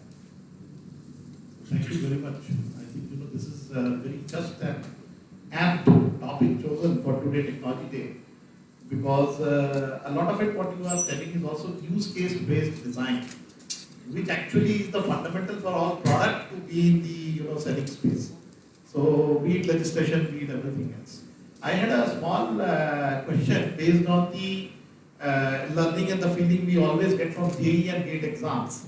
In a particular booth, there may be a case of machine, out of order, for which this random number sequencing that you are saying also look at an extra 5% or something like that, right? So is this a possibility here? No, there is no possibility. In fact, if a machine is non-functional, the only way you can handle this election at that point in time is to replace the entire set of machine from the reserve machine. So in that case, the booth would have some extra always. Yeah, we keep 30% extra VVPATs and 10% extra CU and VU. Okay. And these things would be eventually taken back, or how do they come back when they are received? In fact, you will probably be interested in knowing this. There was an election in Kanpur, Vidhan Sabha election, and the Nagar constituency to which IIT actually belongs, it had 4 candidates, okay, and reserve machines, after the election was over, the reserve machines were released, and these machines by randomization process were actually sent to Bhind Okay. for by-election, okay, and that's where the process was not fully followed. The FLC was being carried out, and at that time, the machine clearing requires that clear button, that requires some time, right? It requires maybe 5 minutes or 7 minutes to clear all the machines. And at that point in time, the officers there who were in charge of FLC, they brought in number of reporters with the media and all that, and they brought them in there to show what is happening in FLC, which is what is allowed, right? And at that time, the officer said, why don't you show the machine, okay, functioning? The engineer told that these machines are not yet cleared, okay? He said, no, clear here, you can do it later, show the machine. Right in front of the display, right in front of the TV, right in front of the camera, the machines were shown, okay? And you press, so there were 4 candidates, one from Congress, one from BJP, one from SP, one from BSP, okay? 4, 1, 2, 3, 4, they were alphabetically sorted as the way it should be. And so press button number 1. You press button number 1, the first candidate board actually comes out. Yeah, that's what the machine is supposed to be working. And it comes out on the VVPAT. Everybody is recorded. Right? Suddenly there is a panic. What is happening? Because they actually have not followed the SOP. Second, say, okay, press the second button. Second button is pressed. Second candidate came. Press third candidate. Press fourth candidate. Press second again, second candidate. And then it was actually a mock poll which was absolutely correct. However, the message that went out is the machines are pre-programmed. You press any key, the vote goes to a particular candidate. Now this was a distortion, okay? And it brought huge amount of public, viewing and all that. Election Commission had to come and justify that. Also had to suspend the officer who was responsible for this. And finally, it was sorted out. But the point is that SOP was not followed. And machine worked exactly what it was supposed to be working. And they were all Kanpur candidates. In fact, I was looking at these displays, this news coverage. I said, well, these are all those 4 candidates whom we know in Kanpur elections. Wonderful. Sir, I came to know from actually Panchkula, they have manufacturing machines. I came to know the cost of the 3 units, CU, BU and the BVT pad. So is it correct that they are telling that this the total cost is be about 12,000 for these 3 machines? No, more than that. More than that for the set. And see, it is basically given to PSUs as an order. And in PSUs, there is a price negotiation committee of the government through which the price is set. Now, these are not the bulk items. These are not like PCs, so we should not compare it with the PCs. But if you actually look at a laptop today would be of the order of about 1 lakh. So in that sense, 3 machines are not very different, especially when they are special purpose machines. That's what I was surprised to hear this amount. Is No, but it is more than very that. good and, It is about close to about 35,000 for the set. Basic. And it is not 12,000 per because VVPAT is more expensive than set. Yeah. Sir, Sir, you told that the temperature range for the EM is -5 to +55. -10 to +60 is what we test, and we guarantee it to be operational between 5 degrees centigrade plus 5 degrees centigrade to 50 degrees centigrade. Sir, in India, supposing Leh and Ladakh elections happens, there the temperature is by -40 also. No, that is the ambient temperature. I mean, that is the environment temperature. Ambient temperature for the machine will never be -40, -30. They will be in the room and all that. Sir, I think, sir, after the elections, Storage temperature, by the way, so one is the operating temperature, the other one is storage temperature. Okay. Storage temperature is actually -50 degrees centigrade also, you can store it. Yeah. sir, I think in the recent time, I think Musk, I think he told that these EMs can be tampered. No, he didn't say this sir, EVM can be tampered. See, Indian EMs, he told sir clearly in the media. So, what is your views? Regarding So this let point? me tell you, in fact, the same Musk subsequently gave a statement saying Indian EVMs cannot be tampered. Okay, but those are political issues. Let us not get into the politics of this. Okay, but technically, I don't think even Musk actually is clear of whether machines can be tampered or not, because see, American systems are slightly different. In American system, and this is one of the reasons why I have been able to quench this question saying why nowhere else. American system, number one, machines are not owned by the election commission. There is no central body which owns. Okay.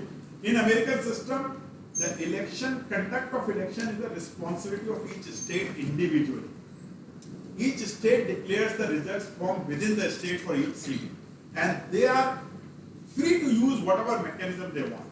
28 out of 50 states even today use EVM. Okay? And all kind of EVM. There are Indian machines are known as DRE machines, direct recording EVMs. But they use DRE, they use mechanical machines, they use punch cards. So EVMs are actually used in US also. Okay? 28 states use DRE machines. So it is not that they are not used. Counting processes are slightly different.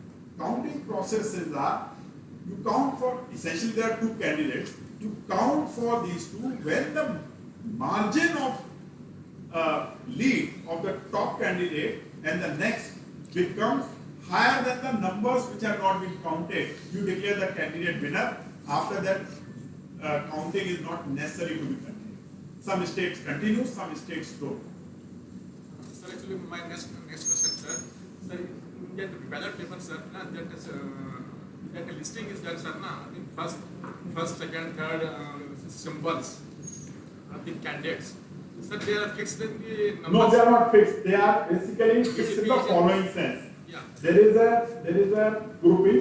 First is the national parties, then are the regional parties, then are the independents. Within each group, the names are alphabetically sorted. That's why you will find lot of political parties try to go for names starting with A, Ajay Pal, Ajay Singh, and that's also the reason why many political parties put people with the same name, because all these names will come together. Sir, I have one question. I have two questions. First one is that suppose during the election process, when the vote cast started, after 30% of the casting is over, suddenly a machine got faulty. Suddenly Machine got faulty. Okay. So at that time, as you say, it is an embedded system. That chip cannot be replaced by something because it's a very hardcore process. So that machine will be replaced by the newer one. But in that case, if that how in the new machine that 30% vote you are counting in the new machine, that is not possible because 70%. In that case, both the machines are counted. It is not one machine. Both the machines are counted, and if there is actually an electronic failure of the CU, then the VVPAT is counted. So there is an option in each and every machine that if it has got failure also, the counting process can be. No, and this is not the only thing. There is yet another rule, which is the last rule, which says if the total votes cast in that polling booth is less than the winning margin, then you don't need to count it. If you cannot count it, don't count it. However, if it is more than the winning margin, there will be a repoll. So this is very robust rules. Sir, my another question is, in your slide you have shown there are two units, one is A, one is B. And there is some certificate A and certificate B. So these certificates are in a text file or in random numbers which is communicated between these two units? No, first of all, these are not the files because this is an embedded operating system. It's not an operating system, so the notion of file don't exist. Okay. So is it a random number or something? Certificates are data elements which are known as X509 certificate. If you use HTTPS, right, there is a first certificate exchange that happened. This is a certificate given by a CA for your public key. CA is a certifying authority. It's a very robust PKI infrastructure. It's also a legal infrastructure in most countries. India also, IT Act 2000 actually brought 2005, brought in this. IT Act 2000 brought this. Okay, and it is because of that act and because of that process today, many of these online activities are possible. For example, all company returns, all income tax returns and all that which you are doing electronically today is because you are signing. Okay, one of the technologies that we have brought in there is Aadhaar-based signing, and that's why your that has been an enabling technology by which income tax return can be completely filed electronically. Otherwise, you must remember this. Earlier, you will generate electronically, print it, and then send it. Right? It is no longer needed because you can digitally sign it. It is all because of legal provisions for it. What's more there is? Just I want to understand that how 21,000 VVPAT counting will account for 99%. 99%? No, that's 21,000 counting of VVPAT. okay.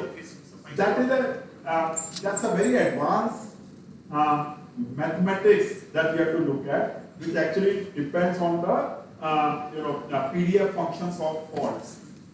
Okay, probability distribution functions. So if you say, let's say these are Gaussian functions, let's say, then so this like you can actually do quite a lot of mathematics to figure it out. Actually, CMI, Center for Mathematical Institution, not CMI, ISI, Institute of Statistical, Indian Statistical Institute, alright? Their scientists actually worked on this problem and gave out a proof that only one, for Indian elections, only one EVM need to be counted all across the country if randomly selected. But you can't randomly select it because this is, how to technically select it, and that's why it was one EVM per constituency that was chosen by election commission. And then everybody went up in the arm saying, this is not good, this is not, we should do 100% count and this and that, and Supreme Court changes 1 to 5. This 1 to 5 or even choosing 1 or even 100% counting or 5% counting, none of these are scientifically correct. Right? But yes, with 5 randomly chosen machines, your confidence level on correctness is going to be much more than 99.5%. And indeed, we have not found till now even a zero. One error, not even one error, zero error till now. So many machines have been counted, almost something close to about, I would say, I don't have the exact number, but something close to about 50,000 machines must have been counted till now. Okay, since inception. And this is during the actual election, not during the testing. During the testing, we need many more. Okay, not even a single mismatch has ever been found. Okay, yeah. 2021, CSIR participated in remote voting machine activity. So what is the current status of that? So that was under my the thing itself. Yeah, your leadership. Right. So remote voting machine was primarily designed for the following purpose. The problem that we were solving was that during the election day, so many of the voters are not there in their own constituency. So migrant voters, laborers, defense forces, and everybody else, they are not in their constituency. Even the political staff itself, the security staff, the police typically comes from other places, right? So they are not able to take part in the voting. And therefore we said, can we provide them a voting mechanism? And when we provide them a voting mechanism, we can provide voting mechanism to anybody. And from that perspective, we thought of a remote voting machine. Okay? Prototype was actually done. Of course, it was not yet a prototype in the sense there was a lot of lacuna in this. But then, during that time, we also held a political party meeting saying that remote voting machine is what we would like to introduce. Okay? Political party meeting में none of the political parties except one, zero political party was interested in introducing this. Okay? And that's the reason why we had to abandon that. But you know, technically it is feasible to do remote voting machine without internet in use. Okay? Last year I took part in this election process, and I was in micro-observer in ballot home election for elderly and disabled. So I again felt that RBM should be a thing of. We even did this for local body elections with Telangana government in Khammam district. Many of you might have heard of this. This is next to Hyderabad only. During the COVID time, the municipal elections were actually carried out using either the phone or using the mobiles, precisely for elderly.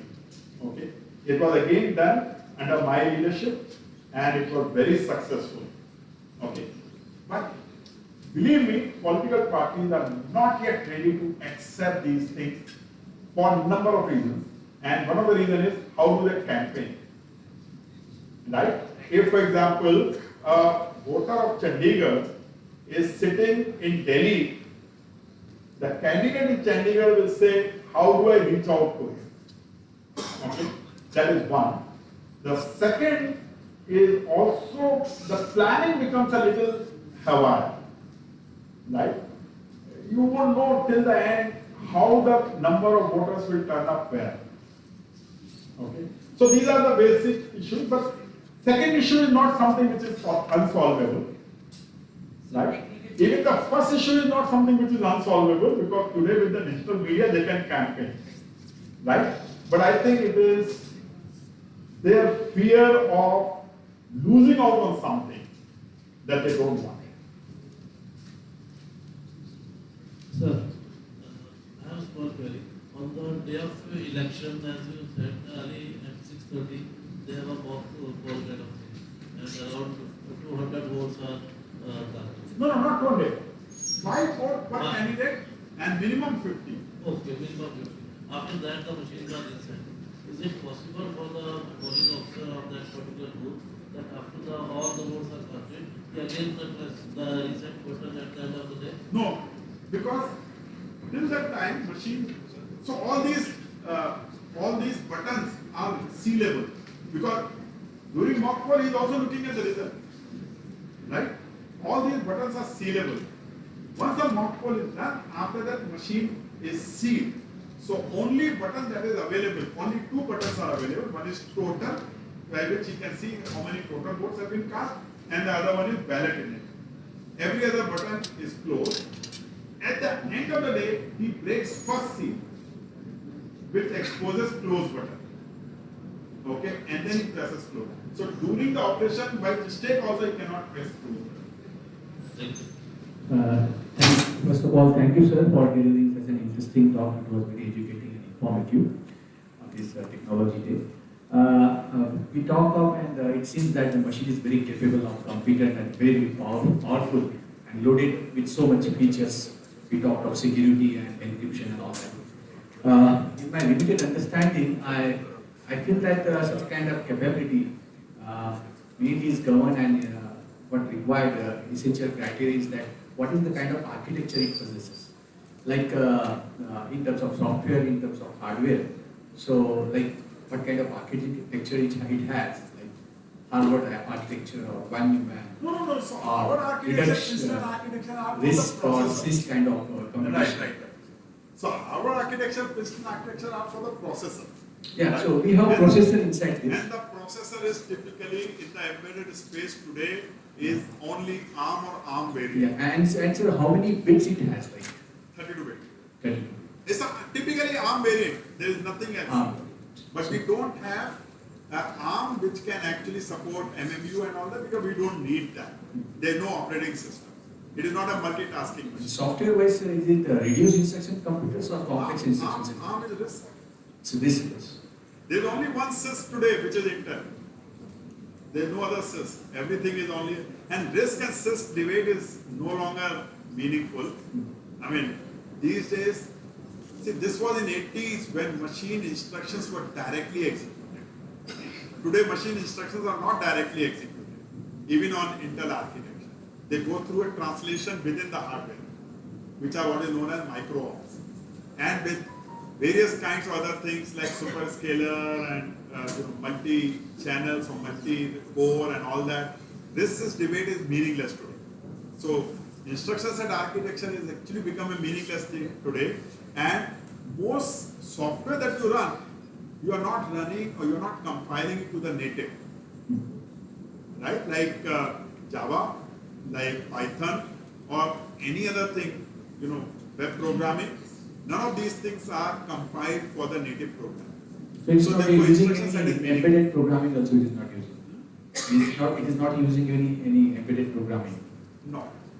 So this is actually native programming, and native programming for this is. And so is it using any pipelining architecture? No processor today is without a pipeline. Thank you. Yeah. Yeah, I think we can conclude it.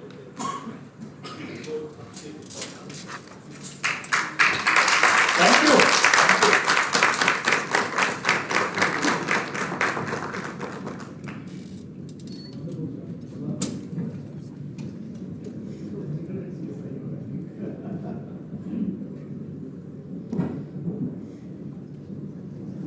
Thank you, sir. Your presence and talk will add immense value to this occasion.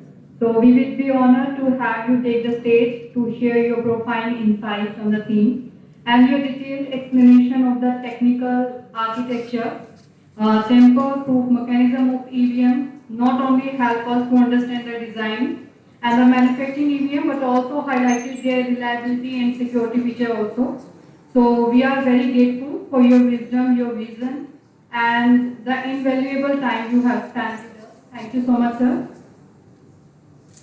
So on behalf of CSIR-CSIO, I would like to express our deepest gratitude for your presence and for sharing your wealth of knowledge with us, and your contribution to National Technology Day celebration has made this occasion even more memorable and meaningful.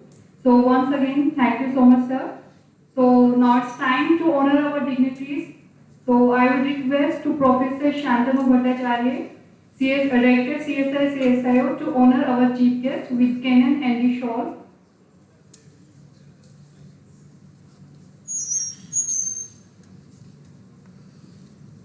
So you talked about indigenization, institutionalization.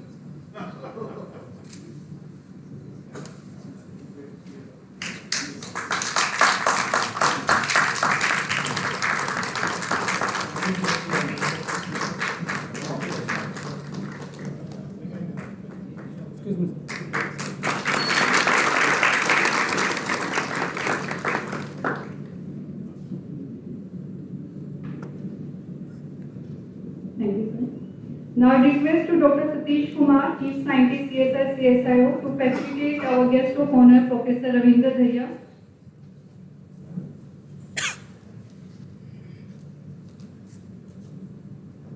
Please give a warm round of applause.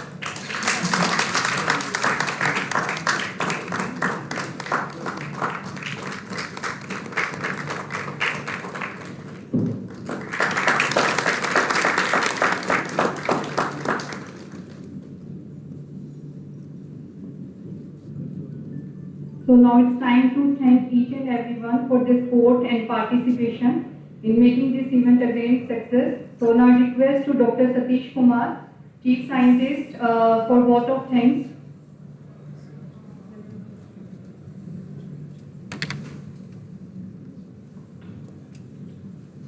Thank you. Actually, I want to share one thing with you before a vote of thanks. Because the kind of energy we have noticed to Rajat Moona sir. And I want to share when last time he was at CSIO, he got operated. And I got a call, okay, I want to visit the lab. And only few hours after the operation, then I asked her, today you are having operation, we can have tomorrow. He said, no, I can come on a wheelchair and can interact. Then I said, okay, we can come down to you. And then at the guest house in conference room we interacted. And at that time we have seen so much energy. And he talked so many things. And the contribution of the person, we all are carrying the driving license. It's only because of him. And all that kind of thing like Aadhaar card and everything is because of him.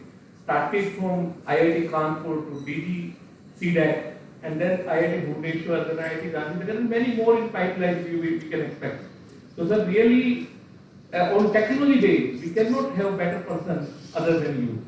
So really, we are thankful to you and electronic voting machine, the kind of technology you have demonstrated. We also learning the challenges in the technology and how it is to be implemented on different kind of devices. Really, sir, it's a motivation, and we are grateful to you for all these kinds of presentation and everything. In your presence, really, we are highly admired.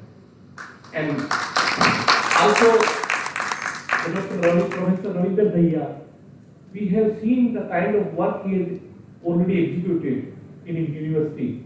The skill kind of thing he has delivered a lecture, and your presence also really motivated us.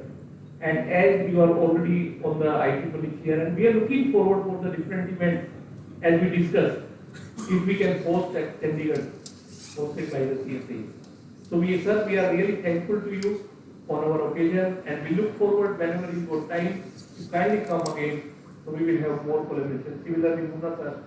And because every event needs so many efforts.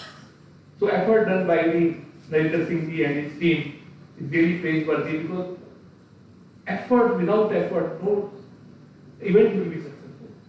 And at the end, director sir, who is always motivated for this kind of a scientific program, where really a distinguished person will be in our presence. And another thing in the audience, and also the online connectivity. We are thankful to each one of you. Thank you very much. Thank you.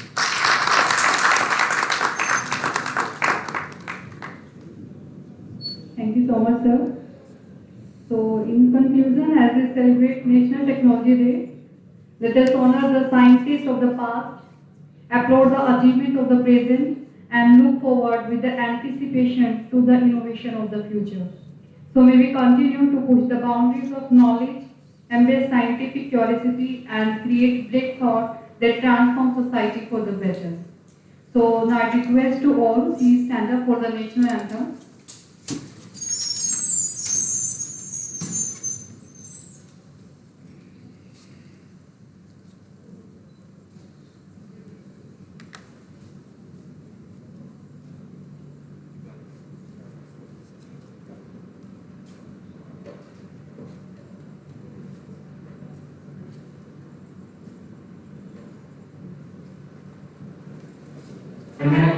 मन अधिनायक जय हे भारत भाग्य विधाता पंजाब सिंध गुजरात मराठा द्राविड़ उत्कल बंगा जल यमुना गंगा उच्छल जलधितरंगा तब शुभ नामे जागे तब शुभ आशीष मांगे गाहे तब जय गाथा जन गण मंगलदायक जय हे भारत भाग्य विधाता जय हे जय हे जय हे जय जय जय जय हे गण मन अधिनायक जय हे भारत भाग्य विधाता